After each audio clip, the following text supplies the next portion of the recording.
இந்த கவர்மெண்ட் நடத்துகிற அந்த விசாரணை மேலே சந்தேகம் ஏற்படுதுன்னா அதுக்கு என்ன அர்த்தம்? உங்கள் மேலே நம்பிக்கை இல்லைன்னு அர்த்தம்.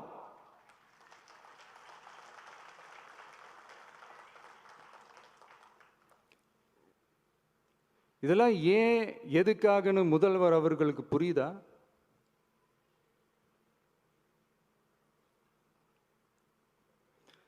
சுப்ரீம் கோர்ட் சொன்னதோட மட்டும் இல்லை, நிஜத்திலும் இன்னைக்கு மக்களுக்கு இந்த கவர்மெண்ட் மேலே இருக்கிற நம்பிக்கை மொத்தமாக மண்ணுக்குள் புதைந்து விட்டது.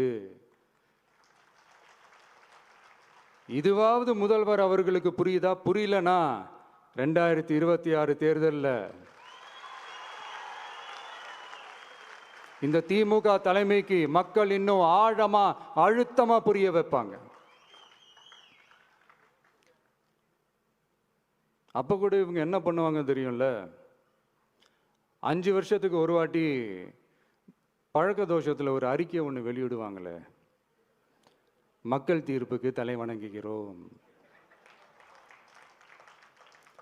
அப்படின்ட்டு அந்த அறிக்கையை வெளியிட்டுட்டு இப்போ அறிவாலயத்தில் போய் ஓடி ஒளிஞ்சுப்பாங்க. இப்பவே ரெடி பண்ணி வச்சுக்கோங்க அந்த அறிக்கையை. எப்படி? மக்கள் தீர்ப்புக்கு தலை வணங்குகிறோம்.